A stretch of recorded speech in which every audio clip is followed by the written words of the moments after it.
Ese era mi panorama en mi casa. Y yo creo que ese día, por la noche, yo decidí convertirme en ese pilar. Entrevista a Camila, toma 3. Mi historia te la voy a contar hoy por primera vez, como si no hubiera una cámara delante, como si estuviéramos sentaditos tú y yo, ahora mismo en esta sala, en mi casa. Yo nací en La Habana. Recuerdo que fui una niña súper feliz, con una familia que me adoraba y que yo adoraba. Y siempre quise ser actriz. Teatro. Desde chirriquitica, mi mamá me empezó a llevar a clases de teatro, mi papá me llevaba a todos los espectáculos que habían en La Habana. Y el recuerdo que yo tengo es disfrazándome todo el tiempo en el cuarto de mi casa, disfrazándome de los personajes que yo veía o en películas, o de los cantantes que admiraba, o de los actores que admiraba. Mi personaje favorito de niña era Selena. Y mi primer público, que eran mi mamá, mi abuela y mi abuelo, mirando todo eso en el cuarto. O sea, yo no tenía otra cosa en mi cabeza. Para mí, la actuación era la única opción. Cuando a mí mi madre me dio la noticia de que yo había sido aprobada en la escuela, yo me sentía tan feliz. O sea, a mí la Escuela Nacional de Arte, cuando yo empecé a estudiar actuación, me cambió la vida completamente.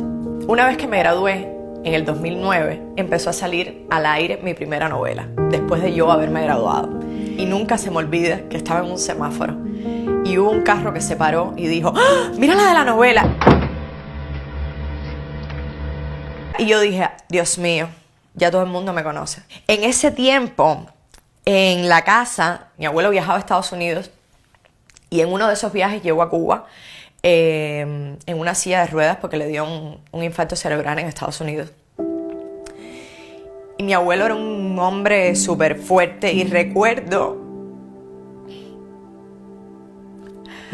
cuando llegó del aeropuerto que lo bajaron en una silla de ruedas. Yo no lloro nunca en esos primeros casos. Yo siempre espero unos días, no sé por qué.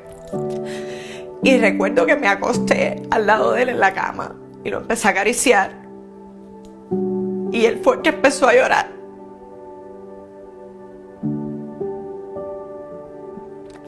Ese era mi panorama en mi casa.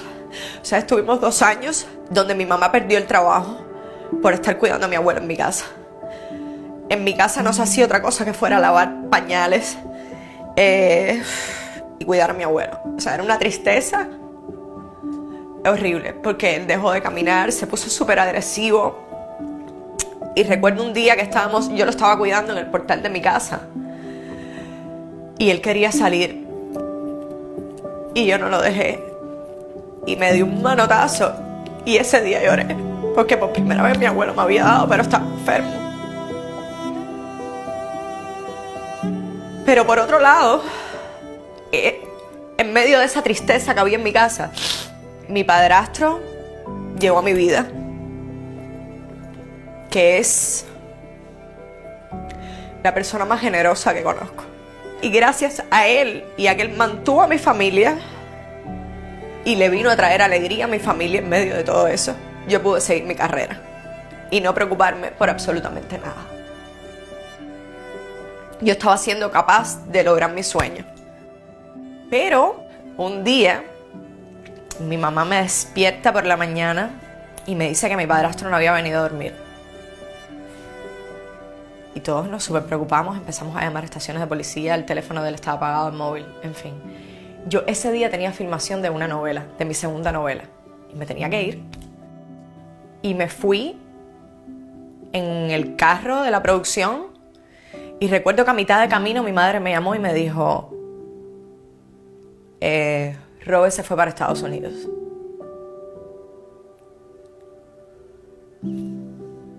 Él nunca dijo nada. Y ese día fue un desastre en mi trabajo. Pensaba en mi mamá cómo se debía sentir. Y fue como unos días así, ¿no? Una sensación muy rara, donde además no sabíamos de él. Él no llamaba a Cuba. Y el mismo día que él se fue, yo me separé de la relación que tenía. O sea, mi madre estaba sin trabajo. Mi abuelo había muerto. Mi novio me había dejado. Y mi padrastro, que era el pilar fundamental de mi casa, se había ido.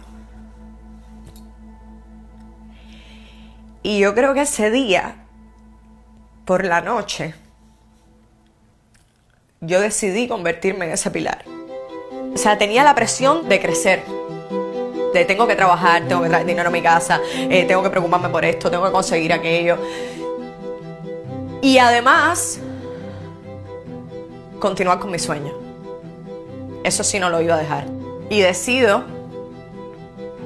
trabajar como una mula. Trabajé de madrugada como una bestia. Hice mucho cabaret durante muchos años.